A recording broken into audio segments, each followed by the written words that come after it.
Next speaker is Tofy Mussivand. Dr. Mussivand earned his doctorate in medical engineering and medical sciences at the University of Akron and at Northeastern Ohio University's College of Medicine. Currently, he is professor of surgery and engineering at the University of Ottawa and Carleton University. He is also chair and director of Cardiovascular Devices Division of the University of Ottawa Heart Institute, chairman of the Medical Devices Center of the University and of Carleton University, president of the World Society of Cardiothoracic Surgeons, and chairman of the component of ISO responsible for standards development for mechanical and circulatory devices. So it's a great pleasure to have this authority and expert come and speak with us. Thank you. Thank you for that kind introduction. I truly like to start my presentation to you. Don't worry, I will be on time because I have to rush back to Ottawa, so don't worry. I really think the organizers should be congratulated for this sort of gathering. It's very effective to me, at least. I'm sure you share the feeling. Is fruitful and is specific. And I wish we go to many of these. I go to lots of meetings, but this has been really, really a very effective one. Congratulations.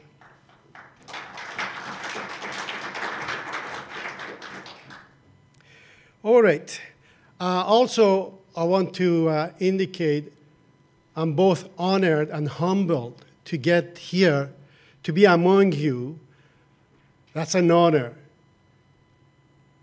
And also, I'm humbled.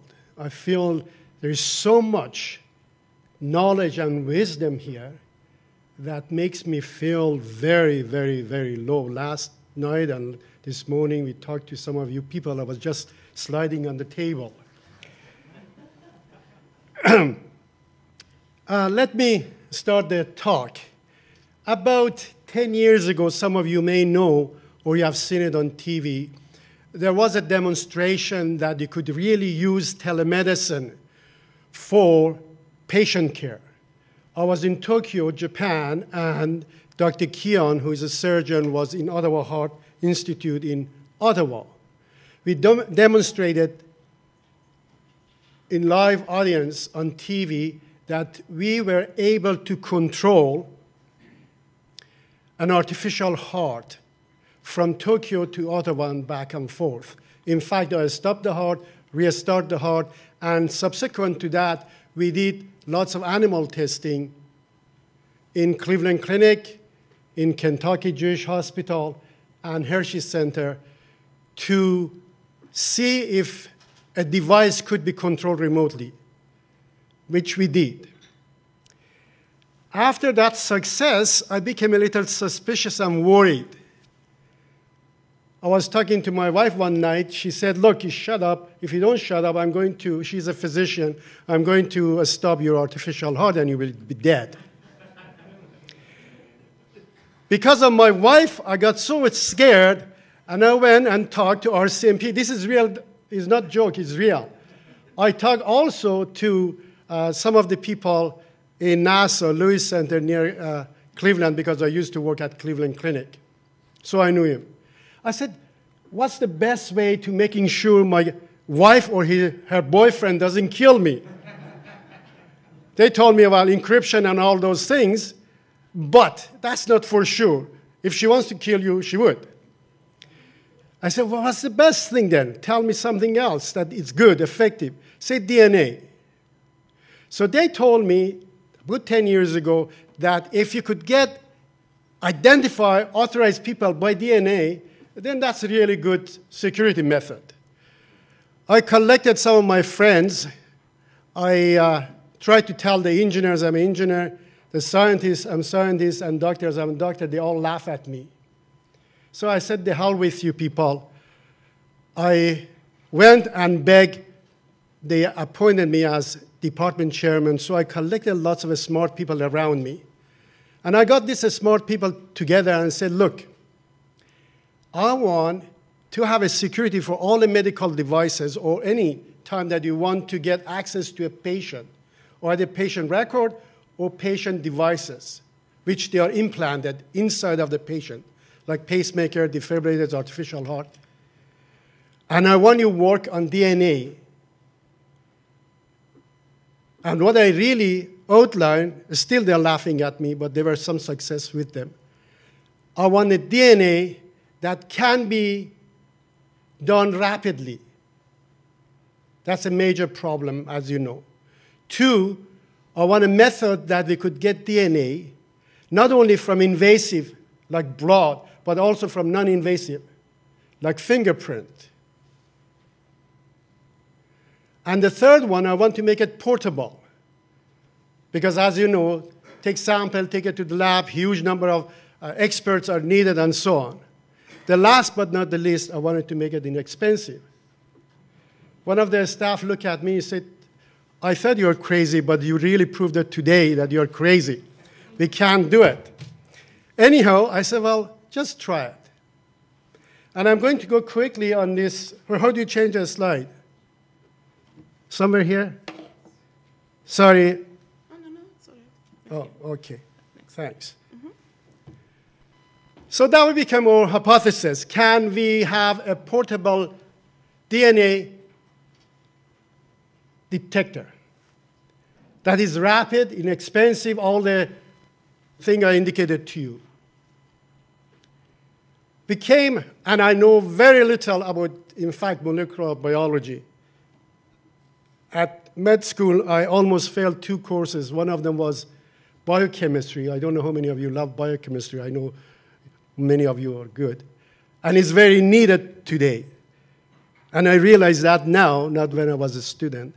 The second thing I really never understood, the molecular part of the cell biology. Anyhow, I was forced to go and find out what part of DNA identification is most time-consuming. And really is that portion of it, from cell sampling to extraction. So we focused here.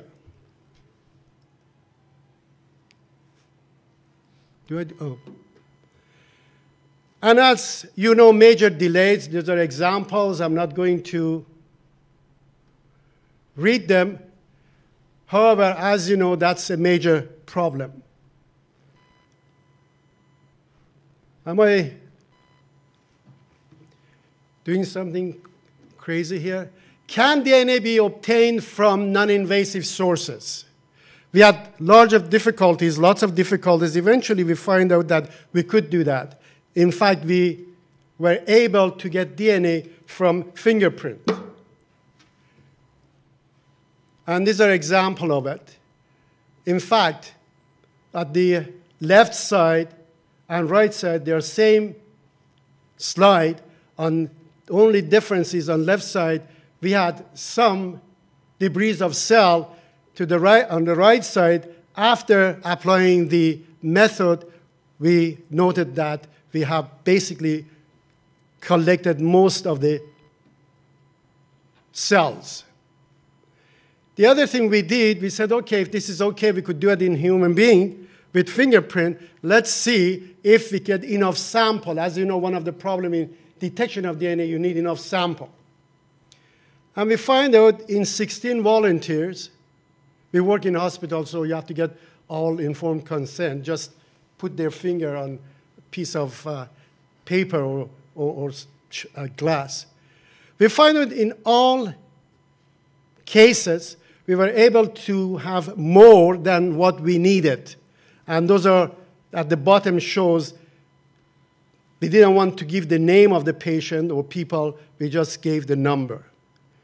That was the second problem that we had. The third problem, can we do it quickly? Can we extract the DNA, which is the, as you know, time-consuming part of DNA detector? We find out, at least their staff find out, yes, they could do it.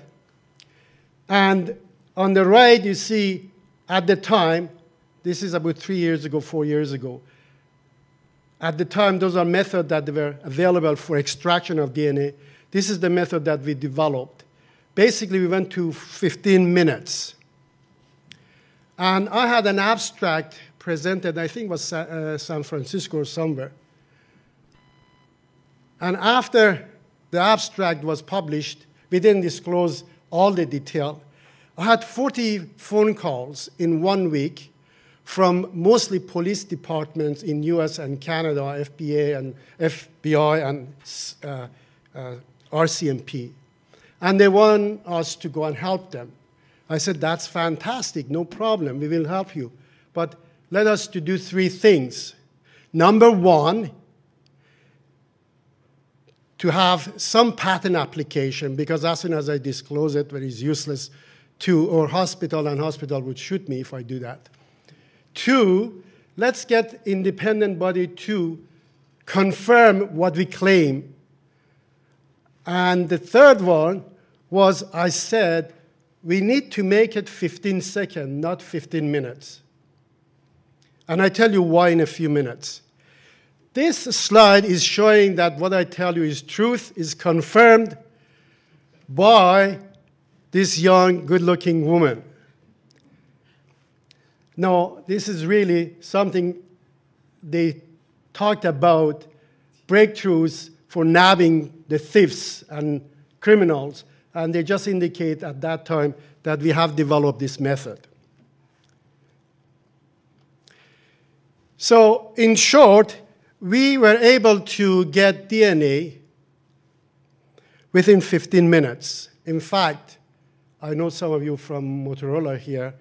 We had the CFO and Chief Scientific Officer of Motorola they came to Ottawa, and they talked to us if we are interested to license technology to do something with it. I said yes, but we have lots of issues, including 15 minutes is not very good for the type of application you are thinking, because at the time I was thinking for medical purposes, but they had much larger application, including securities, banking, and everything else. I like to get that to 15 seconds if possible. They are still, or at least when they left, they said good luck, and they left. We have been pursuing 15 seconds, or at least I've been pushing those smart people around me to work on it. We are not there, but there are indications that this may be possible. And this slide shows we have gone to some process, and that process we have been able to lyse the cell membrane. As you know, that's a major step in 6 seconds. That doesn't mean we are in 15 seconds to get DNA. However, we also had gone to make a chip. I call it DNA chip because I don't know what's better name. It's very small. It's 1 centimeter square. If you look at here, it shows the scale. We use this and we test it. By the way, I want to thank also MEMS, microelectronic mechanical system, that they helped us because we didn't have money to do all this process. They did it free for us. We find out, yes, we could lyse the cell membrane within 6 seconds. We are now bogged down to get the rest of it going. The extraction, purification, subsequent step, PCR, and so on. We focus on getting it fast, making it simple, portable, and hopefully repeatable. And this is just a slide to show you some of the recent things happening. How this relates to telemedicine. As I indicated, we start with telemedicine. We believe if we could get this one within 15, 20 seconds, it has huge huge application. As Robert was saying, he's here with his record of patient. Every day he has to get access to it. And they have to get access to him. So if we have detection by DNA, which is supposed to be one of the best methods, then the security becomes much, much more safer. That's telemedicine part of it. Security, of course, for patient data and application to other area. I still have 5 minutes. In summary, we believe you could get DNA in much shorter than is being done today. We also believe you could simplify the whole process. We still have to prove that part of it. We have satisfied ourselves that we could get it at least within 15 minutes. We also have to try to satisfy independent verification of what we're claiming. And hopefully, once that's done, then we could let to apply it in various fields, including medical and telemedicine, as well as other applications. Because I got 2 more minutes, I like to make 2 plugs. The last 2 days here, I've seen lots of technologies. This is totally independent from what I just presented to you. Those technologies are very exciting. And I don't want to just talk about excitement. I'm involved with several companies in addition being an old professor at the university and working in a hospital. These companies are interested.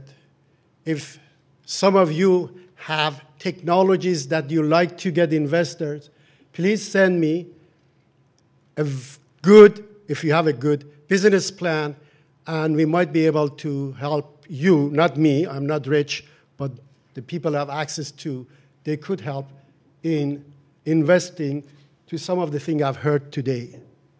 The last thing I want to mention, if any of you are interested, I'd like to ask you, send me a note, email tmussivand@ottawaheart.ca for collaborating with DNA question. Lots of issues left, and we are open for collaborating with you.